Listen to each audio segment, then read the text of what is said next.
Assalamualaikum warahmatullahi wabarakatuh. Jumpa lagi.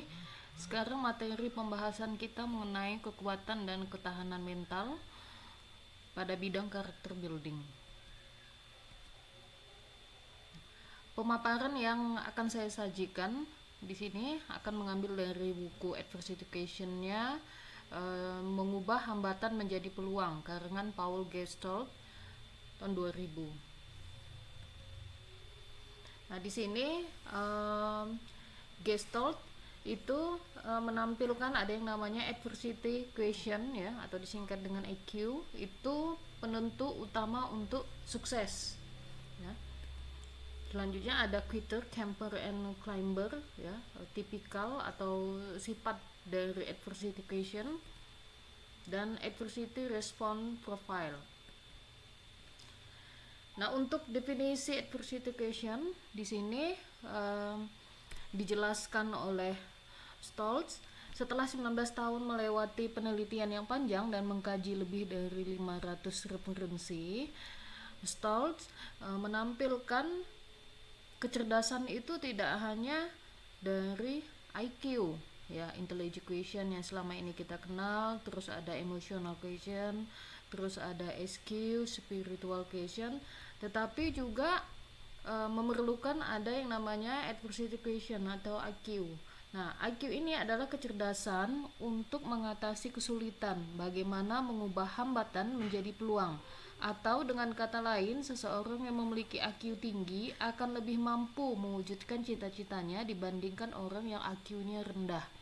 Nah, ini kalau dilihat pemaparannya bisa kita kaitkan dengan yang namanya etos kerja ya.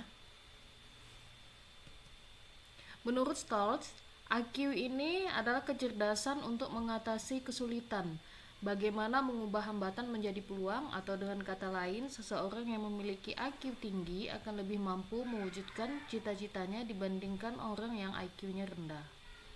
Nah, dalam hal ini Stoltz itu membagi para pendaki gunung menjadi 3 bagian karena Stoltz memakai terminologi para pendaki gunung.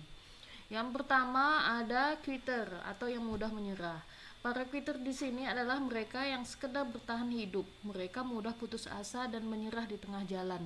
Nah, ini banyak yang kita temui di kalangan para pekerja ya. Mereka menganggap kalau misalnya sudah selesai melakukan aktivitas dan misalnya mengalami kegagalan, mereka mudah menyerah. Ini adalah tipikal yang pertama, yang mudah menyerah ya. Jadi mereka melaksanakan kegiatan atau menggapai aktivitasnya itu hanya sebatas untuk bertahan hidup. Yang kedua ada tipe camper, berkemah di tengah perjalanan. Untuk tipe camper ini mereka berani melakukan pekerjaan yang berisiko, tetapi risiko aman dan terukur, dalam istilah masih dalam zona nyamannya.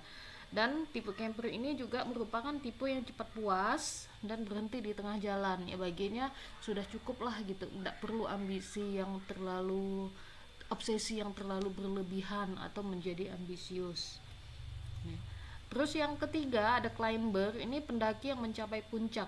Nah, di sini dijelaskan tipe climber ini berani menghadapi risiko dan menuntaskan pekerjaannya. Jadi tipe climber ini kalau pekerjaan itu belum berhasil, belum mencapai sampai titik tuntasnya, tipe climber ini masih belum mau berhenti menyerah gitu. Dia tetap berusaha sampai keberhasilannya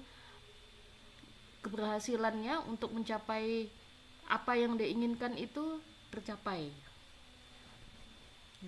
Untuk dunia pekerjaan dan kehidupan, di sini dijelaskan sangat jelas, banyak pekerja yang intelektualnya IQ-nya rendah bisa saja mengalahkan mereka yang ber-IQ tinggi, tetapi tidak punya semangat dan keberanian untuk menghadapi masalah dan bertindak.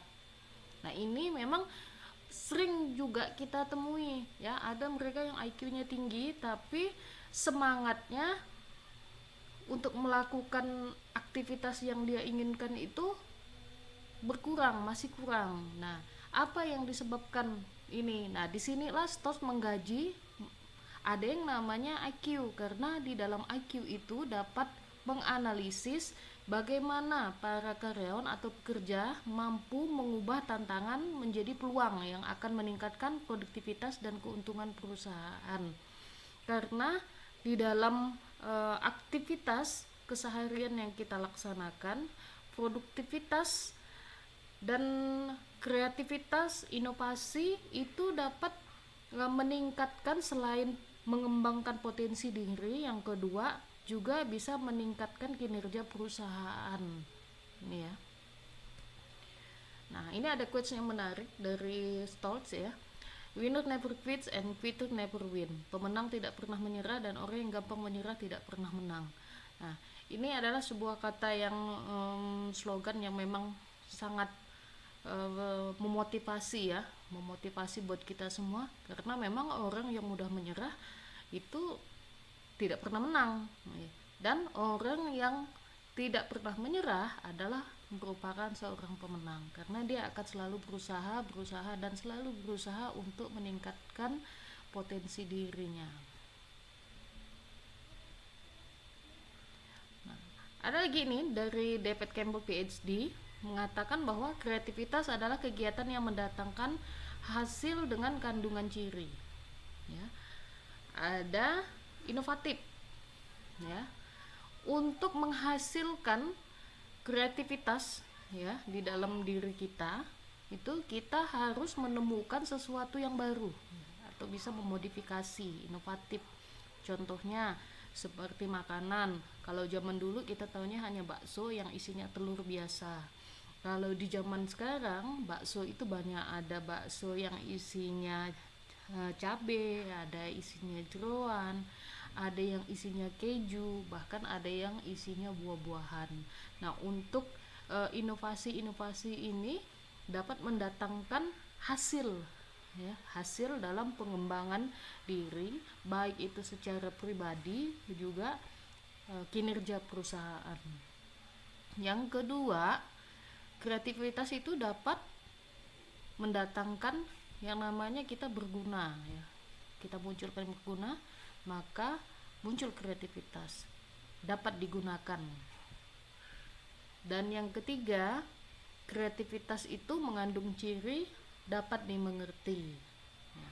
Apa yang ingin dibuat itu dapat dimengerti dan mudah dipahami oleh pelaku usaha juga si penerima. Jadi dapat dimengerti. Maka kandungan ciri dari kreativitas ini ada 3 yang memang perlu kita pelajari, kita kembangkan agar kreativitas akan semakin meningkat dan menciptakan potensi, baik itu dari diri sendiri maupun perusahaan. Oke, sekian materi dari saya. Kita akan ketemu lagi di materi selanjutnya. Assalamualaikum warahmatullahi wabarakatuh.